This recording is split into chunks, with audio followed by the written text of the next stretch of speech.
my soul. I live for you alone. Everywhere. Après dans sa présence au nom de Jésus, nous entamons aujourd'hui une série d'enseignements selon que le Saint-Esprit me l'a dit. Le thème de cet enseignement, tu vas du lien encore légèrement s'il te plaît.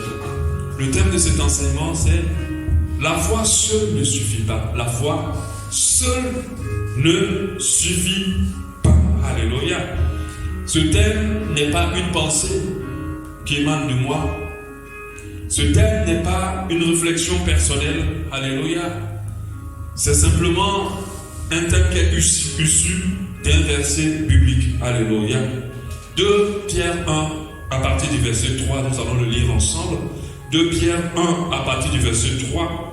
Comme dans sa divine puissance, nous avons donné tout ce qui contribue à la vie et à la piété, au moyen de la connaissance de celui qui nous a appelés par sa propre gloire, par sa vertu, lesquels nous assurent de sa part les plus grandes et les plus précieuses promesses, afin que par elles vous deveniez participants de la nature divine, en fuyant la corruption qui existe dans le monde par la convoitise. Au verset 5, il dit, à cause de cela, faites tous vos efforts pour joindre à votre foi la vertu, et à la vertu la science, et à la science la tempérance, et à la tempérance la patience, et à la patience la piété, et à la piété l'amour fraternel, à l'amour fraternel la charité. Au verset 8 de 2 Pierre 1, car si ces choses sont en vous, et ils sont avec abondance, elles ne vous laisseront point oisifs ni stériles pour la connaissance de notre Seigneur Jésus-Christ. Mais celui en qui ces choses ne sont point est aveugle et ne voit pas loin. Il a mis en oubli la pureté de ses péchés. Alléluia. Amen. Quand nous lisons ce verset qui nous dit d'ajouter à la foi plusieurs choses, ce verset nous dit clairement que la foi seule ne suffit pas. Alléluia. Quand on entend ce titre, je pense que ça peut prêter à confusion dans l'esprit de certains chrétiens. Alléluia. Ça peut troubler la sérénité de certains chrétiens parce qu'ils ont misé tout sur la foi. Alléluia. Ces personnes-là qui croient, qui ont cru par la parole de Dieu, qu'il suffisait de croire sans avoir vu pour que les choses puissent s'accomplir et de croire fortement sans douter. Bien sûr, la parole de Dieu nous le dit en Marc 11, 24, c'est pourquoi je vous le dis.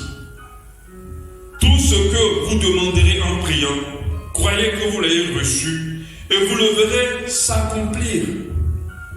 Depuis des années et des années et des années, la majorité des enseignements que nous entendons sur la foi nous présentent une foi qui nous donne accès à tout. Nous présente une foi qui est la clé à tout. Une foi qui nous permet de tout avoir. Une foi qui est très puissante pour beaucoup de choses.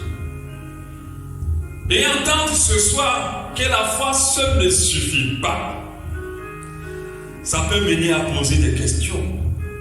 Ça peut pousser à poser des questions. Parce que ce qu'on a l'habitude plus d'entendre, c'est qu'elle représente tout. Elle est capable de tout. Elle a une puissance extraordinaire. Elle fait même partie des dons de l'esprit. Le don de foi. Alléluia. Donc ça nous amène à poser des questions. Mais quelles questions véritables nous devons nous poser en entendant la foi seule ne suffit pas?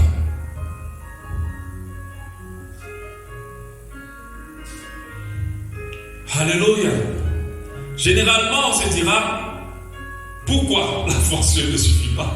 Je pense que c'est la question qui va émaner rapidement de l'esprit des gens. Pourquoi la foi seule ne suffit pas? Parce que quand nous lisons la Bible, quand le Seigneur dit, ne t'ai-je pas dit, si tu crois, tu verras la gloire de Dieu, il n'ajoute aucune condition dans ce verset. Et on voit que Dieu dit, si tu crois dans ton cœur sans douter, tu verras la gloire de Dieu. Quelle est la bonne question que nous devons poser? Ce n'est pas pourquoi la foi seule ne suffit pas, ce n'est pas la bonne question. La bonne question, c'est en quoi la foi seule ne suffit pas. Alléluia. Pour nous faire comprendre que la foi n'est pas utilisée partout. La foi n'est pas nécessaire, n'est pas complète, je préfère dire ça, partout. Je préfère dire ça, pas utilisée partout. La foi est utilisée partout, mais la foi n'est pas complète partout. Pourquoi exactement notre foi n'est pas suffisante? Voici les questions que nous devons nous poser. En quoi la foi seule ne suffit pas? Dans quel domaine la foi seule ne suffit pas? En quoi la foi n'est pas suffisante? En quoi elle n'est pas complète? Alléluia. Alléluia. Avant d'avancer, pour répondre à cette question, je vais déjà dire que non, je ne suis pas en train de dire que si nous croyons, que nous ne verrons pas. Je dis non, je ne suis pas en train de dire que si nous croyons fortement, nous n'expérimenterons pas le miraculeux. Non, je ne suis pas en train de dire que si nous croyons fortement, nous ne verrons pas les promesses. Alléluia. Pour ces choses-là, la foi seule suffit. Alléluia. Pour expérimenter la puissance de Dieu, pour expérimenter le miraculeux, pour voir Dieu nous exaucer, pour expérimenter des choses extraordinaires avec Dieu. Si nous croyons sans avoir vu, la foi est suffisante. La preuve, la condition que Jésus avait pour guérir ceux qui étaient malades, il a posé la question, est-ce que tu le crois? En ce moment-là, il ne va pas demander autre chose, si ce n'est que seulement de croire. Alors, sur la foi de ces personnes, Jésus manifestait le miraculeux et guérissait ses malades. Il a dit à cette femme qui était malade depuis 12 ans, en Luc 7, 50, ta foi t'a sauvé. Va en paix. Donc, pour dire dès d'entrée de jeu des 3 jours d'enseignement, le fait d'entendre que la foi ne suffit pas, ne fait pas allusion au fait que lorsque nous croyons que Dieu le fera, que Dieu ne le fera pas. Non. Nous n'avons rien à ajouter de plus au fait de croire que notre Dieu est puissant. Au fait de ne pas douter qu'il est capable. Au fait de ne pas craindre lorsque nous avons mis toute notre espérance sur lui. Il se manifestera selon le niveau de notre croyance. Et nous n'avons pas à douter. Amen. Alléluia.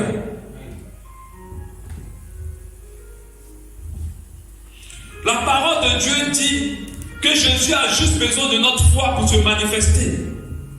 Il a juste besoin qu'on puisse croire pour agir. Il a juste besoin qu'on ne doute pas pour intervenir. La parole de Dieu le qualifie du chef et du consommateur de la foi. En Hébreux 12, 2. Il est le chef et le consommateur de la foi. Donc en gros, avant de continuer, je ne suis pas venu ce matin pour te faire croire que lorsque tu crois, rien ne se passera. Pour te faire croire que lorsque tu crois, tu dois encore ajouter quelque chose pour que Dieu se manifeste dans ta vie. Non, je ne suis pas venu pour te dire ça. Je ne suis pas venu surtout pas pour diminuer ta foi aux capacités, à la puissance de Dieu, aux prodiges, aux miraculeux. Je veux surtout que tu continues à croire aux promesses du Seigneur. Que tu réalises encore plus que ce que sa bouche dit, sa main l'accomplit. Et que si la promesse tarde, attends-la, elle s'accomplira certainement. Alléluia. Que ta foi à ce niveau-là ne change pas. Parce qu'elle est suffisante pour voir la manifestation de Dieu. Alléluia. Pour voir la puissance de Dieu. Je veux surtout t'encourager à croire encore que Dieu est capable. Même si la réalité va te contredire, crois qu'il est capable. Ne doute pas une seule seconde. Notre Dieu est un Dieu puissant. Un Dieu qui n'est pas conditionné par la réalité. Même si nos yeux regardent l'échec, que notre cœur fixe le regard sur les promesses, sur la capacité de Dieu. Alléluia. Et c'est ça la nourriture d'un enfant de Dieu. C'est ça la vie d'un enfant de Dieu. Marc 11, 24 nous dit, tout ce que vous demanderez en priant, croyez que vous l'avez reçu et vous le verrez s'accomplir. J'aimerais dire à quelqu'un, si tu as prié pour quelque chose, crois que Dieu t'a exaucé. Et tu le verras s'accomplir. Il ne faut pas douter. Alléluia. Il dit encore en Marc 11, 23, toujours Marc 11, la suite de ce verset. Je vous dis en vérité, si quelqu'un dit à cette montagne, ôte-toi de là et jette-toi dans la mer, et s'il ne doute pas dans son cœur, mais croit que ce qu'il a dit arrivera, il le verra s'accomplir. Dieu n'a pas donné d'autres conditions. Il a dit, si tu ne doutes pas, tu le verras s'accomplir. Alléluia. Et Hébreux 11, 1 nous dit, oh la foi est la ferme assurance des choses qu'on espère. Qu'est-ce que tu espères? Crois que tu l'as reçu et tu le verras s'accomplir. Une démonstration de celle qu'on ne voit pas. Crois que tu l'as reçu.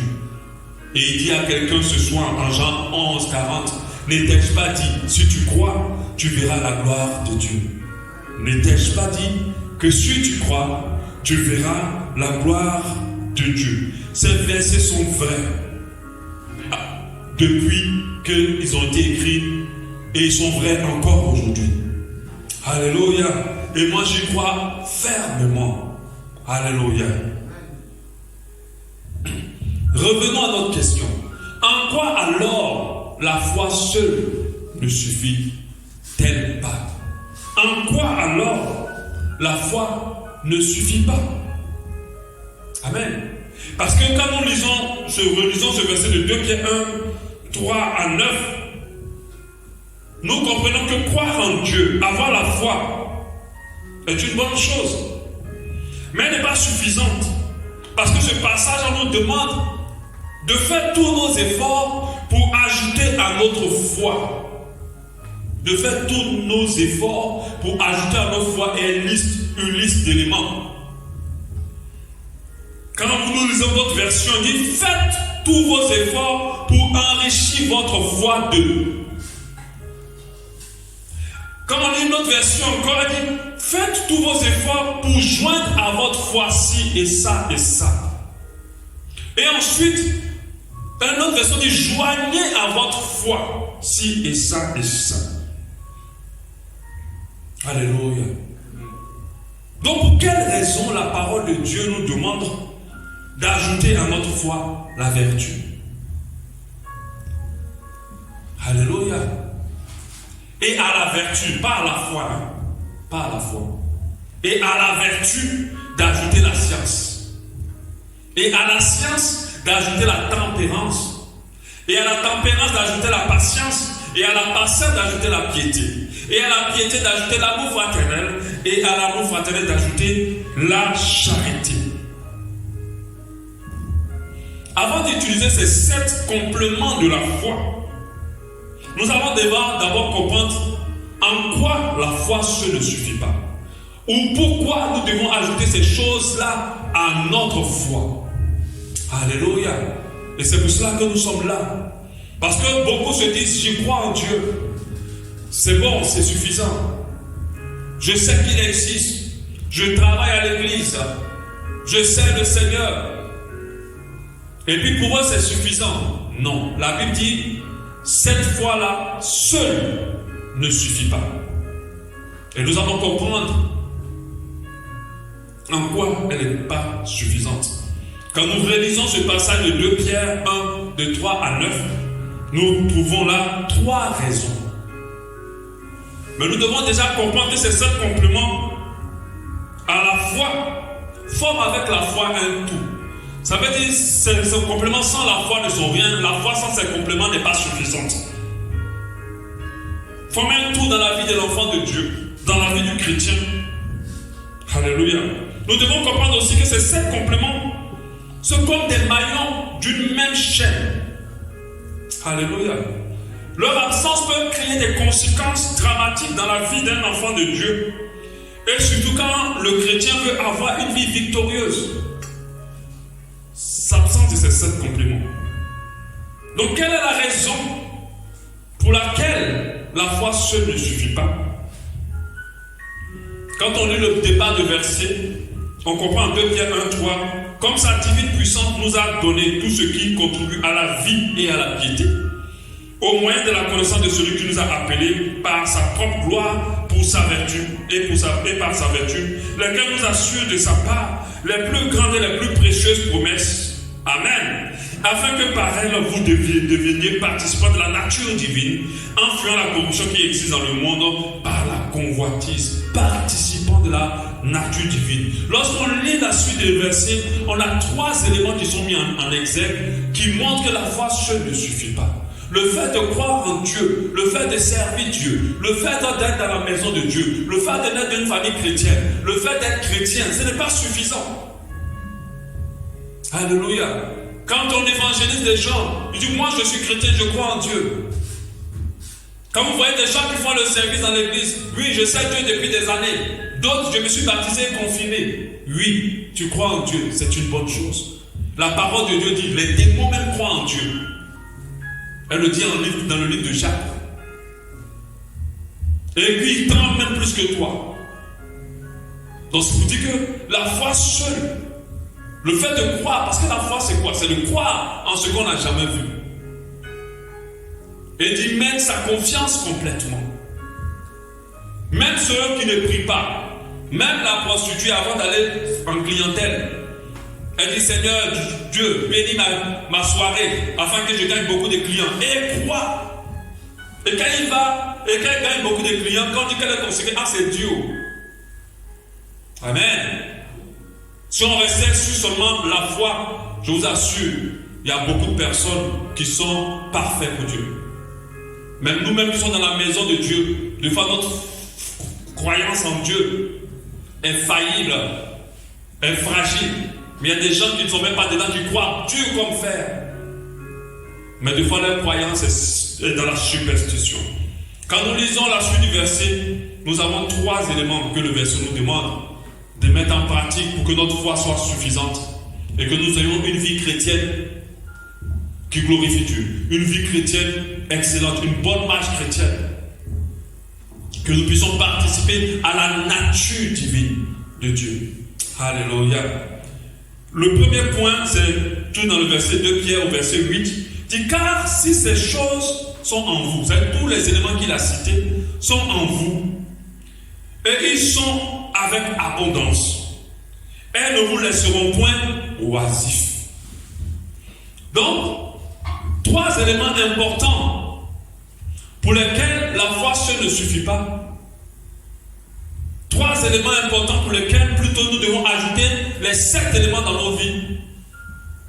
3 raisons plutôt pour lesquelles nous devons intégrer les 7 choses qu'il a citées complément à la foi. C'est l'oisiveté. 1. L'oisiveté.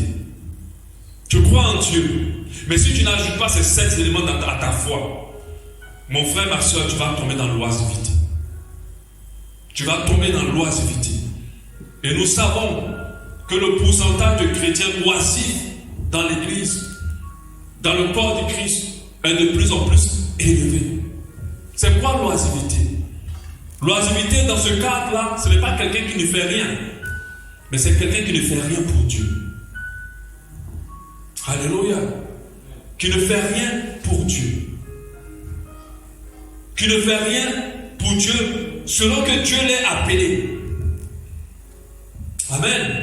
Quelqu'un dont la vie, dont la présence et l'absence ne changent rien au monde, à l'avancement de l'œuvre de Dieu. Cette personne-là, c'est un oisif. Si tu n'ajoutes pas à ta foi la vertu, la science, la tempérance, la patience, la piété, l'amour fraternel et la charité, tu vivras une vie chrétienne oisive. Ta vie chrétienne ne sera pas fructueuse. À la suite, tu le dis, mais on le dit oisive. C'est une personne dont la vie n'apporte rien de plus à l'avancement de l'œuvre. Une personne dont la vie n'a pas un plus. Et nous savons Combien bon nombre de personnes qui croient en Dieu ne sont pas utiles entre les mains de Dieu. Bon nombre de personnes qui croient en Dieu ont une vie sans intérêt, je veux dire sans impact pour Dieu. Sans impact pour l'œuvre que Dieu fait sur cette terre.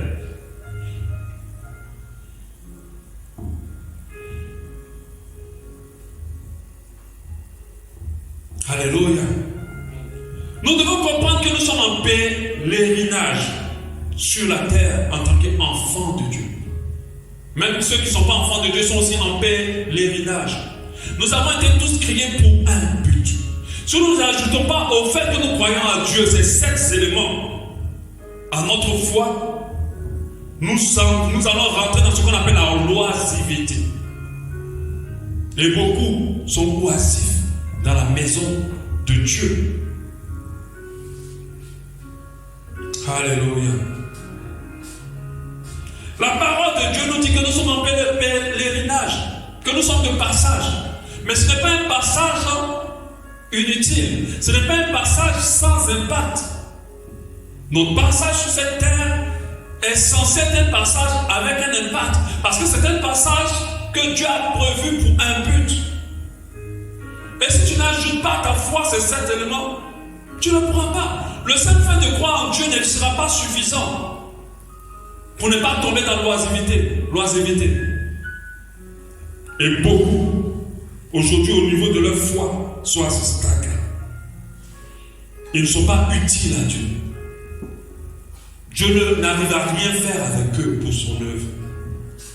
Dieu n'arrive à rien faire avec eux pour ses projets, pour son programme, pour son intérêt. Parce que ces personnes ont cru que croire était suffisant. Être chrétien était tout. Faites très attention à ne pas confondre l'oisiveté et être au service dans une église. L'oisiveté spirituelle est liée au fait que tu n'es pas dans ce pourquoi Dieu t'appelle. Tu ne fais pas, tu n'exerces pas là où Dieu veut que tu sois. Je ne peux pas acclamer un couteau qui allait me creuser un trou et qui n'arrive pas à me couper ma viande et le reste. Parce que je ne l'ai pas acheté pour creuser un trou. Alléluia. Et beaucoup sont dans l'oisiveté. Je me rappelle de cette petite vidéo qui circule sur internet. Peut-être que je vais la repartager sur le groupe de l'église ce soir, où chacun venait rendre compte à Dieu de sa vie. Et il y avait un très grand homme de Dieu qui avait rempli des stades et qui était là devant Dieu. Et il était tout fier. Et Dieu lui disait, non, je ne t'ai pas appelé pour le ministère à ce niveau. Je t'avais appelé pour gérer la comptabilité des églises et aider beaucoup d'assemblées à gérer la comptabilité. Mais ce monsieur était passionné de l'œuvre de Dieu, il s'engageait dans l'œuvre de Dieu. Ce n'est pas parce que tu as du succès quelque part que Dieu est avec toi. Fais très attention. De la même manière aussi, ce n'est pas parce que tu as l'échec quelque part que Dieu n'y est pas. Alléluia. Et on avait cette maman qui est venue toute honteuse dans cette vidéo. Elle pleurait presque, elle savait elle se disait qu'elle irait en enfer. Parce qu'elle avait passé toute sa vie à s'occuper de ses 3 enfants, à s'investir sur ses enfants. Et Dieu lui a dit, le monsieur qui représentait Dieu a dit, félicitations, entre dans la joie de ton maître, bonne et fidèle servante. Elle était étonnée. Elle dit, oui, tu as éduqué 3 grands serviteurs de Dieu. Tu leur as donné la bonne éducation qui va leur permettre de faire un ministère glorieux après toi. Mais on aurait dit, mais cette femme a échoué son ministère. Elle n'était pas oisive. Parce qu'elle n'avait pas ajouté, elle avait ajouté à sa foi ces 7 compléments. Alléluia. Vous allez voir quand on va commencer à étudier ces 7 éléments, que ces éléments vont nous conduire vers ce que Dieu attend de nous. Croire, c'est bien. En Dieu, c'est parfait. Mais ce n'est pas suffisant quand nous n'avons pas ces 7 éléments en complément. Alléluia. Croire en Dieu, de croire qu'il est capable, ne nous préserve pas de l'oisiveté. L'oisiveté. Plusieurs chrétiens sont oisifs, sans but précis dans leur existence, courant vers les choses pour lesquelles Dieu ne les a pas appelés, n'étant pas utiles à Dieu. Parce qu'ils n'ont pas pensé à ces 7 éléments que Dieu a pris la peine de citer dans sa parole. La parole de Dieu n'est pas une décoration. À chaque partie de cette parole renferme une révélation puissante pour nous. Elle révèle Dieu. Alléluia. Donc, ajouter à notre foi tous ces 7 compléments nous permet de ne pas être oisifs spirituellement. La deuxième partie, 2 Corinthiens 1, 2 Pierre plutôt 1, 8. Car si ces choses sont en vous, et ils sont avec abondance, elles ne vous laisseront point oisifs, bien sûr.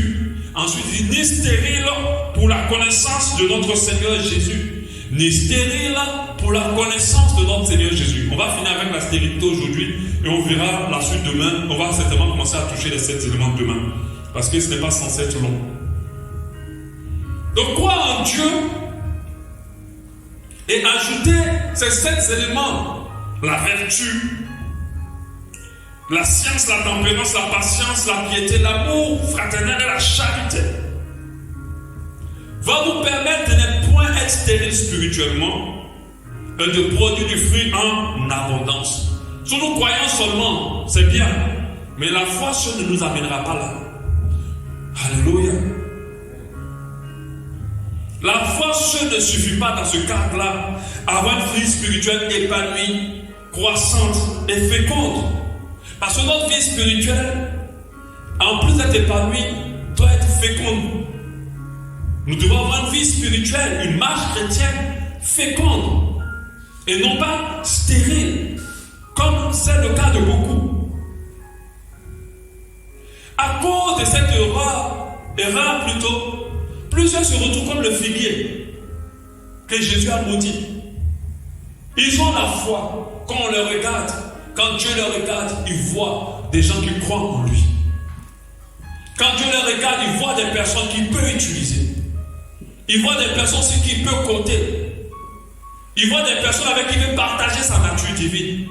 Mais quand il s'approche, il ne trouve aucun fruit. Et il est obligé de maudire. Ces personnes trouvent Dieu en n'ajoutant pas à leur foi ces 7 éléments. Et c'est ce qui arrive à beaucoup de personnes qui ont été déjà maudites par Dieu lui-même. Et quand Dieu te maudit, qui peut t'enlever la malédiction?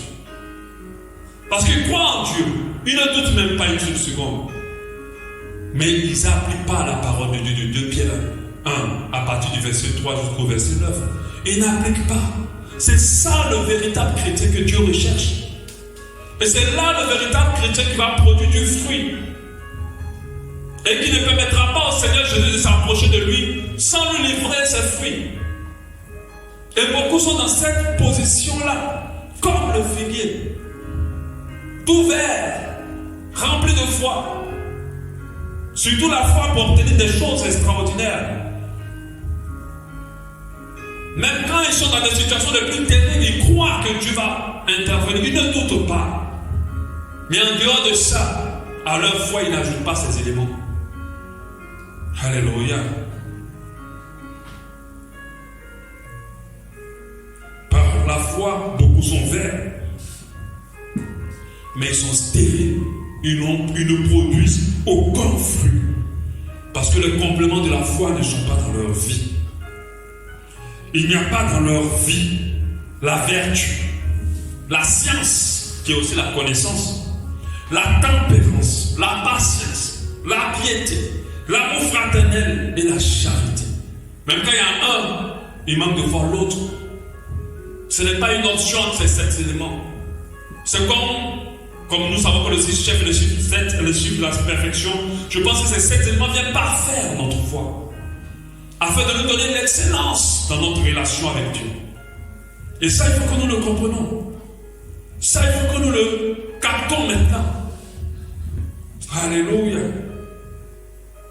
Il ne faut pas que nous nous retrouvons devant Jésus pendant qu'il a besoin de fruits et nous n'avons rien à lui donner. Parce que notre foi n'est pas accompagnée de ces éléments-là et nous rend stériles. Amen. Plusieurs chrétiens par leur foi trompent Dieu. Par leur foi trompent Dieu. Parce qu'ils pensent que la foi est résumée à quelque chose que Dieu n'a pas dit. Ils se comportent dans leur foi pas comme Dieu l'attend. Ils ont une marche chrétienne qui ne reflète pas la foi que Dieu veut. Je vous ai dit tout à l'heure, les démons croient en Dieu. C'est ça la foi, le fait de croire qu'il existe et qu'il est capable. Les démons savent la puissance que Dieu a. Mais ils iront en enfer. Alléluia. Amen. Donc il est très important pour nous d'en tenir compte. Alléluia. On va s'arrêter là. Demain on verra le troisième élément. Et demain, on va comment on appelle ça? On va continuer à décortiquer les différents compléments et de voir qu'est-ce que cela c'est exactement. Je vais demander à Étienne de mettre un peu le volume du moment où on va prier. Alléluia. Prions ensemble. Si ce n'est pas ce verset, ce enseignement t'a parlé, alors parle à ton Dieu, parle-lui. Dis-lui, Seigneur, aide-moi à ajouter à ma foi. Et commence à citer ces différents éléments. À ajouter à ma foi la vertu. À ajouter à ma foi la science, la connaissance. À ajouter à ma foi la tempérance. À ajouter à ma foi la patience. À ajouter à ma foi la piété. À ajouter à ma foi l'amour fraternel. À ajouter à ma foi la charité.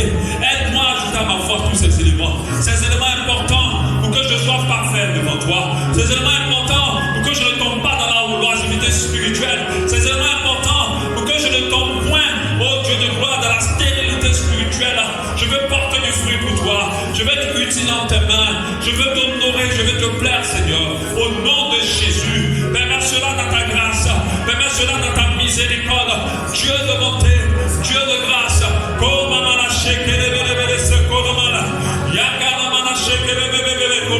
Donne-moi d'ajouter ces éléments à ma foi, au fait que je crois en toi, dans le nom de Jésus, afin de participer à la nature divine,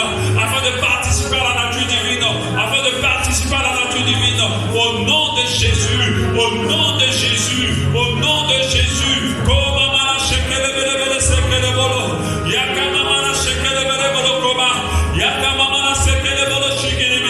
Gloire à ton Seigneur. Je veux le faire maintenant, Seigneur. Je ne veux pas croire comme tout le monde.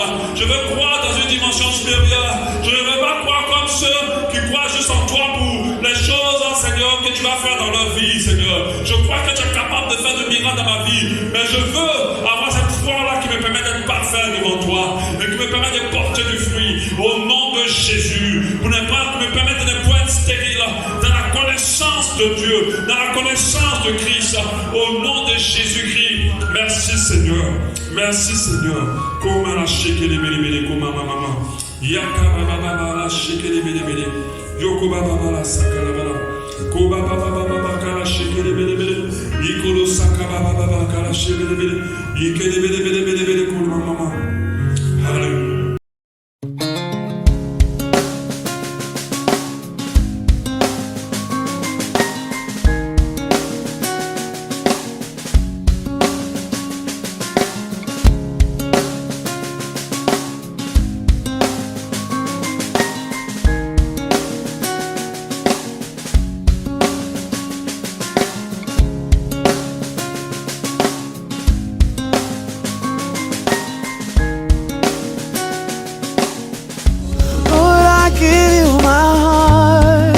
I give you my soul.